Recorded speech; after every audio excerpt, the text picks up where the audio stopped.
24, Prabowo Subianto buka suara soal polemik tabungan perumahan rakyat atau TAPERA. Prabowo menyebut akan pelajari keluhan masyarakat soal TAPERA dan mencari solusi terbaik. Prabowo Subianto menegaskan akan mempelajari kebijakan TAPERA. Prabowo berjanji akan mencari solusi atas keluhan soal TAPERA. Namun Prabowo tak menjelaskan apakah nanti akan melanjutkan TAPERA atau tidak. Jangan maju dong. Pak, mengenai TAPERA, Pak. Mas Kaisang gimana, Pak? Boleh nggak, Pak? Karena 2027, Pak. Soal Mas Kita Kaisang. akan pelajari dan kita akan cari solusi yang terbaik. Oke? Soal Mas Kaisang Tapi akan lanjutkan, Pak. Saudara, pagi hingga siang hari buruh berdemo di Patung Kuda Sabta Pesona tolak peraturan pemerintah tentang kewajiban bayar tabungan perumahan rakyat atau TAPERA. Tidak sebanding dengan keadaan premium sebagai bahan bakar subsidi. Faktanya hari ini saya mau tanya kepada kawan-kawan, benar kawan-kawan? Setidaknya ada 6 alasan buruh tolak TAPERA. Di antaranya tidak ada jaminan buruh dapat rumah dan terlalu banyak potongan karyawan di tengah kenaikan upah yang tidak sebanding dengan daya beli masyarakat. Selain itu buruh juga bingung tabungan perumahan rakyat ini masuk dalam program jaminan sosial atau bantuan sosial. Sebab jika bentuknya jaminan sosial maka pemerintah ikut iuran, bukan hanya perusahaan dan karyawan saja seperti jaminan hari tua.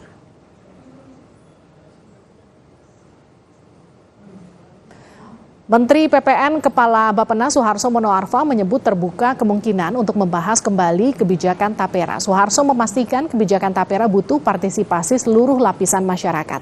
Kepala Bappenas Suharso Monoarfa menjelaskan kepercayaan publik atas pengelolaan dana TAPERA adalah hal yang krusial. Karena itu Suharso yakin Presiden Jokowi pun membuka ruang dialog untuk mendengar tuntutan masyarakat. Nah ini kalau memang mau dibahas kembali, dibicarakan, kenapa tidak menurut saya? Karena kan ini kan negara yang bisa mengundang partisipasi, ya kan? Apalagi kalau Pak Jokowi kan senantiasa meletakkan telinganya itu di jantungnya rakyat. Jadi dengar gitu apa yang begini, kalau kurang gimana dan seterusnya. Kenapa tidak ya menurut saya? Karena asal muasalnya seperti itu, ya. Anggota Komisi 6 DPR dari fraksi PDIP Rieke Diah Pitaloka meminta pemerintah membatalkan kebijakan tabungan perumahan rakyat atau TAPERA. Rieke juga mendesak pemerintah membayarkan dulu dana Bapetarum TAPERA pada pegawai negeri sipil peserta yang telah pensiun atau ahli warisnya. Desakan pada pemerintah untuk membatalkan kebijakan TAPERA disampaikan Rieke Diah Pitaloka dalam rapat paripurna DPR. Menurut Rieke, pemerintah memperluas kepesertaan TAPERA ke pekerja swasta dan mandiri, padahal sebelumnya program TAPERA untuk PNS masih banyak masalah. Karena itu menurut Rieke, sebelum karut-marut BP TAPERA dibenahi, ia meminta pemerintah membatalkan program TAPERA.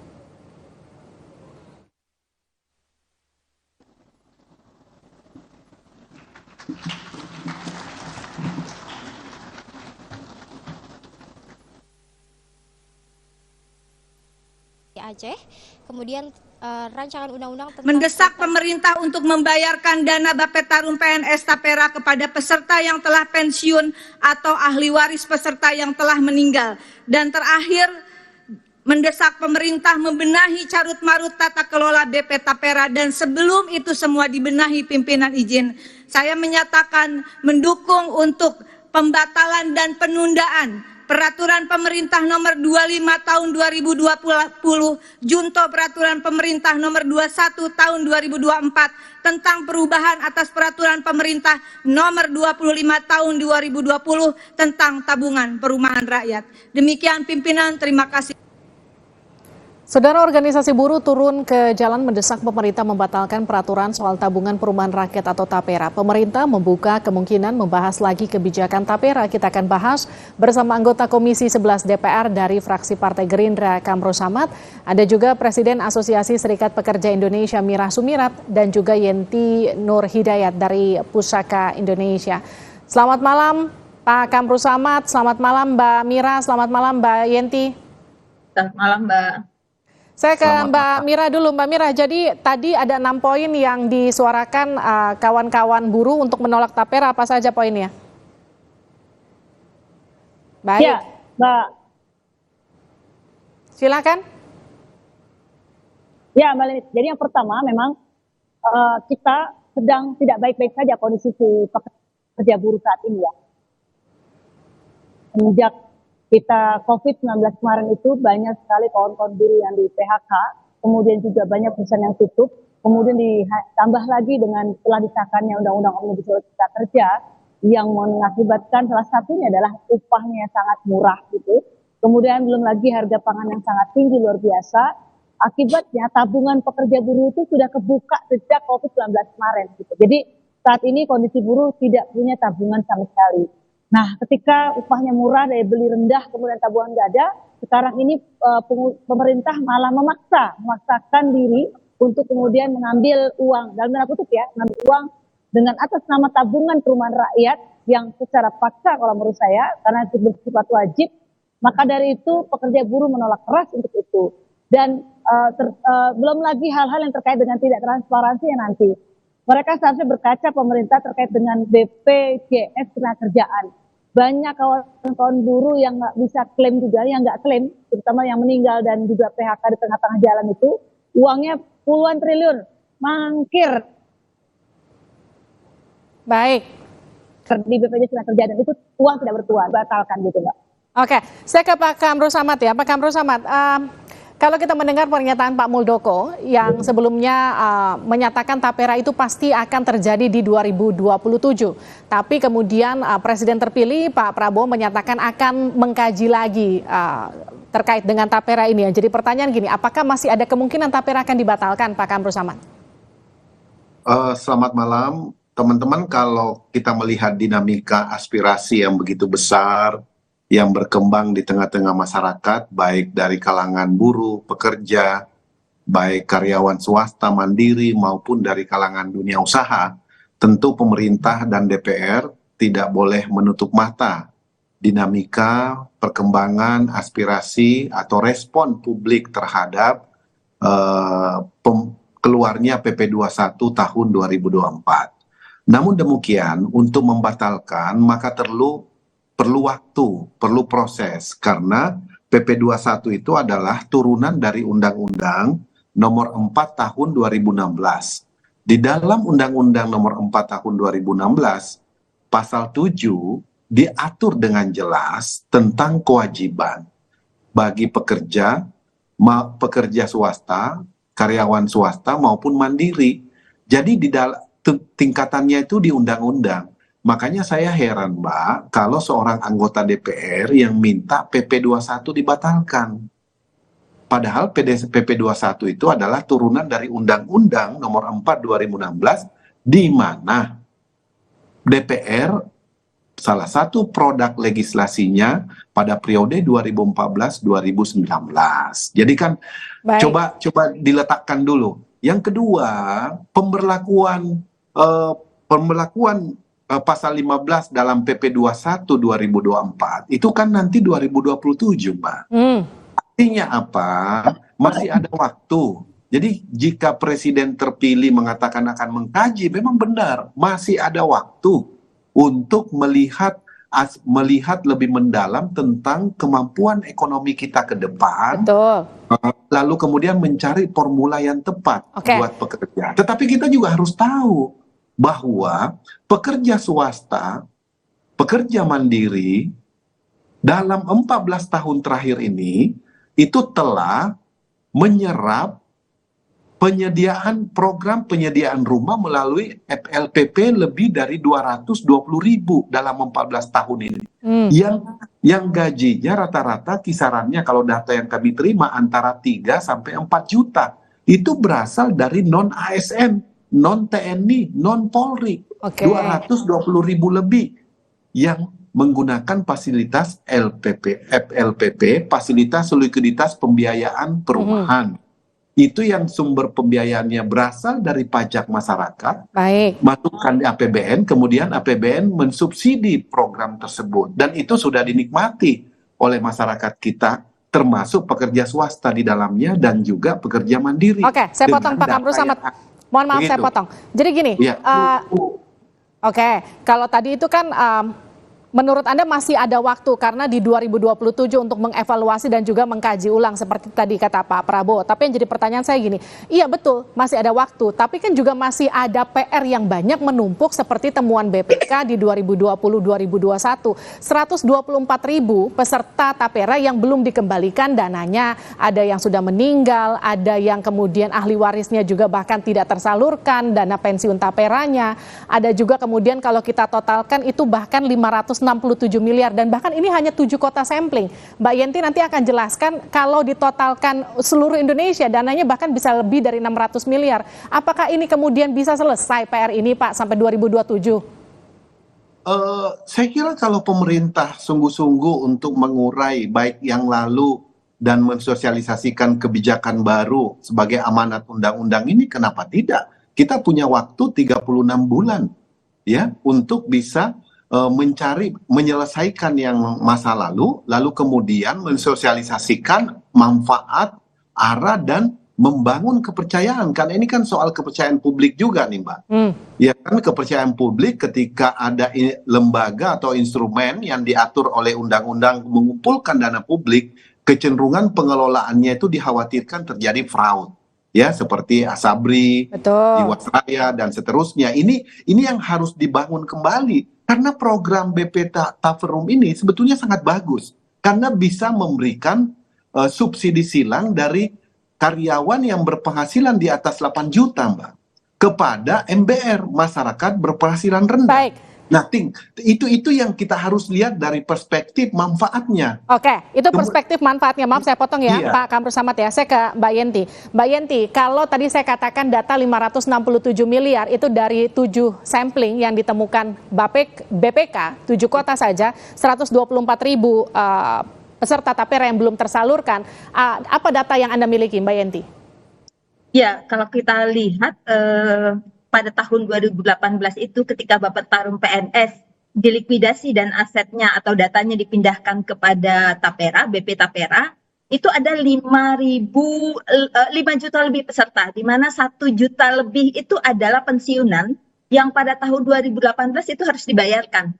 Tapi ternyata karena berbagai situasi, kalau kita baca di laporannya BPK itu memperlihatkan bahwa proses penyelesaian transfer aset aja itu baru selesai pada tahun 2021.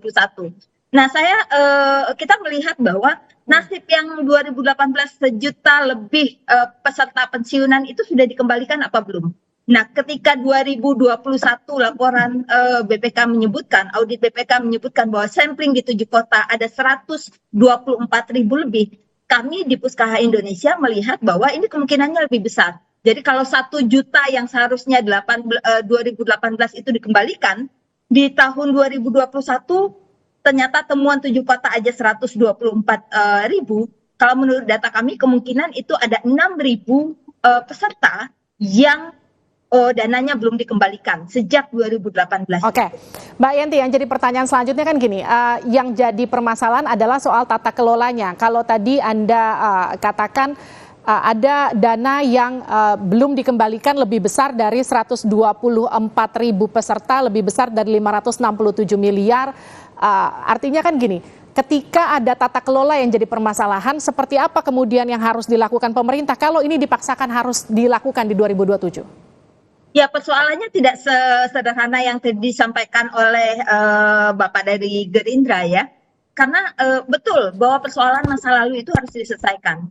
Tetapi ada persoalan yang lebih mendasar terkait sistem mekanisme yang harus diperbaiki. Ketika kita bicara sistem, kita akan bicara regulasi. Kalau tadi Mbak Rike bilang bahwa PP itu yang harus dibatalkan, kalau menurut kami yang harus diperbaiki pertama adalah Undang-Undang Nomor 4 Tahun 2016 tentang Tapera, sehingga nanti itu akan merubah kepada PP yang ada di bawahnya. Kenapa Undang-Undang 4 2016 yang harus diperbaiki pertama?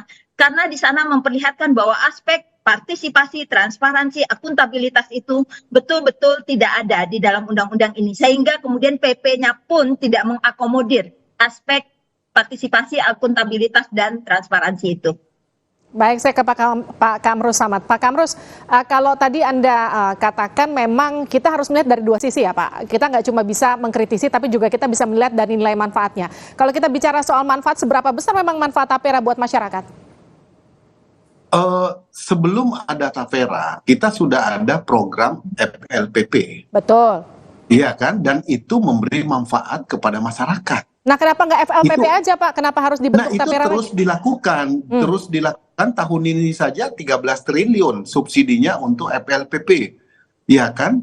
Dan kedepannya tentu kalau ekonomi kita membaik, penerimaan negara membaik, maka kenapa tidak itu terus ditingkatkan. Tetapi di saat yang sama kita ingin melakukan percepatan supaya masyarakat berpenghasilan rendah bisa segera mereka memiliki rumah. Itulah kemudian kenapa undang-undang ini disahkan.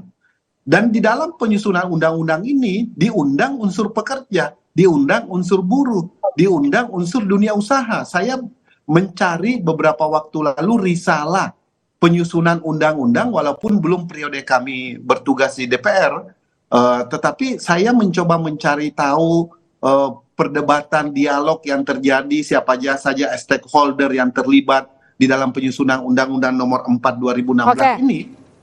Jadi jelas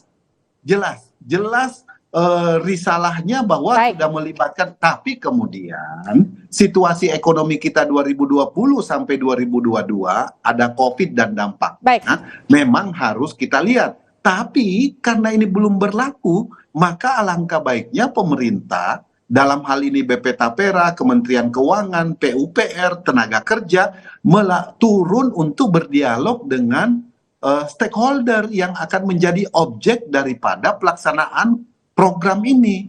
Pekerja, dunia usaha yang dibebankan 0,5, pekerja 2%. Itu yang kita mesti dorong supaya pemerintah turun untuk berdialog, bersosialisasi dan merumuskan yang Mbak tadi sampaikan manfaatnya, karena komite atau peraturan komite BP Tapera ini kan belum dibuat, turunan dari PP 21 ini. Masih ada peluang untuk mengadopsi banyak hal yang berkaitan dengan aspirasi yang berkembang baik dari pekerja maupun dari dunia usaha. Pak Kamru Samad, kalau kita bicara soal tata kelola Tapera itu juga kan bisa dibilang sangat berantakan. Karena kalau kita lihat dari temuan BPK saja, nggak cuma soal pengembalian 124.000 peserta Tapera yang belum dikembalikan, tapi juga bicara soal pengembalian dana ganda, Pak. Jadi ada kemudian temuan data-data ganda yang justru dananya dikembalikan. Jadi kerugiannya juga double, kemudian tidak tepat sasaran. Bagaimana kemudian membenahi itu dalam waktu 3 tahun dan meyakinkan publik bahwa kesemrautan ini tidak akan terjadi ketika dana mereka dipotong 3% tiap bulan? Jadi di dalam PP ini sudah diatur, ada manajer investasi, ya, kemudian ada bank kustodian yang ditunjuk. Jadi itu semuanya bagian daripada upaya untuk meningkatkan governance, tata kelola dari BP Tapera. Nanti tentu belajar dari pengalaman-pengalaman sebelumnya menghimpun dana publik, itu perlu betul-betul transparansi. Nah, itu transparansi yang kemudian jadi poin utama yang harus dilakukan untuk meyakinkan masyarakat, begitu Pak Kamrus. Saya ke Mbak Yenti. Penting sekali jaminan itu. Oke, itu jaminannya. Mbak Yenti, poin terakhir, Anda yakin nggak 3 tahun semua tata kelola ini yang semraut ini akan beres? Saya tidak yakin, Mbak Livi, karena kita lihat aja dari 2018 sampai sekarang, di mana BP Tapera baru mengelola dana PNS aja, itu udah nggak benar jalannya. Gimana mau akan menambah dana dari kelompok masyarakat yang lebih banyak gitu. Baik, terima kasih Mbak Yenti, terima kasih Pak Kamru Samad. Tadi juga ada Mbak Mira, mohon maaf Mbak Mira karena sambungan Anda kurang baik. Jadi kita akhiri perbincangan kita di Sapa Indonesia malam-malam ini. Terima kasih, sehat-sehat selalu. Saudara, usai jeda kita akan kembali dengan informasi anggota Komisi 10 DPR fraksi Partai Demokrat Anita Jakoba marah pada kinerja Nadiem Makarim soal